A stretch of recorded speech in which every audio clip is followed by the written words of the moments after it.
আসসালামু আলাইকুম, সবাই কেমন আছেন? আশা করছি অনেক ভালো আছেন। আমিও আপনাদের দোয়ায় আলহামদুলিল্লাহ ভালো আছি। চলে আসছি আপনাদের সাথে নতুন আরেকটি ভিডিও শেয়ার করার জন্য। তো তখন গরমের সময় আমরা আমাদের এই বিলটাতে ঘুরতে এসেছিলাম। তখন ওই যে অনেক বৃষ্টি হয়েছিল, সব জায়গায় পানিতে ভর্তি, বিলগুলো সব ডুবে গেছে, ধানের জমিগুলো সব ডুবে গেছে। তো আমি, আমার হাজবেন্ড, আমার চাচাতো ভাই আর আমার একটা ভাবি আর ভাবির মেয়ে চলে আসছিলাম আমাদের বিলে ঘুরতে। এসে দেখি যে সব জায়গায় পানি উঠে গেছে। তো অনেক ঘুরে তারপরে বিলের এই রাস্তাটাতে আসতে পেরেছি। আর সামনে মাটির রাস্তা ছিল, সেখানে পুরো কাদা, পানি মানে যাচ্ছে না তা একটা অবস্থা, পানিতে সব কিছুই ভেসে গেছে। এদিকে আমার ভাস্তে একটু মজা করছে, ও জানে না যে আমি ভিডিও করতেছিলাম। যাই হোক, দূরে এই পানি জমেছে, সেখানে দেখছি যে এই বিলটাতে শাপলা ফুল হয়েছে। শাপলা খুব ভালো লাগে বিলে দেখতে।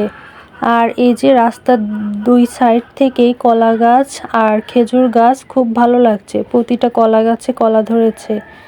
এটাকে দেশি কলা বলে। এই কলাটা কিন্তু অনেক স্বাদ হয় আর সাইজটা কিন্তু ছোট ছোট হয়। যাই হোক, দেশি কলার স্বাদই কিন্তু অন্যরকম।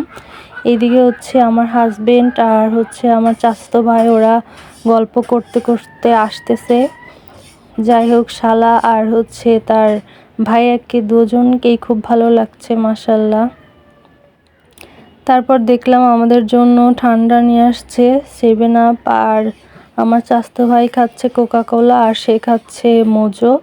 যাই হোক, তাকে আমি কোকা-কোলা খেতে নিষেধ করেছি, এর জন্য সে খায় না। এই দেখুন, এই দিকটা নিচু একটু, এর জন্য এইসব জায়গায় সব এখনো পানিতে ভর্তি হয়ে আছে। এই সাইডগুলোতে সব ধান চাষ করা হয়। যাই হোক, ধানের বিলগুলোতেও সব পানি জমে গেছে। আপনারা দেখলেই বুঝতে পারছেন যে এই যে দোকানটাতেও পানি ঢুকে গেছে। আর আমরা ভিডিও করছি আর সে আমাদের জন্য ওয়েট করছে আর মজো খাচ্ছে। এই যে মাটির রাস্তাটা দেখতে পাচ্ছেন, দেখুন কি পরিমাণে কাদা। যাই হোক, আজকের ভিডিওটা এ পর্যন্তই।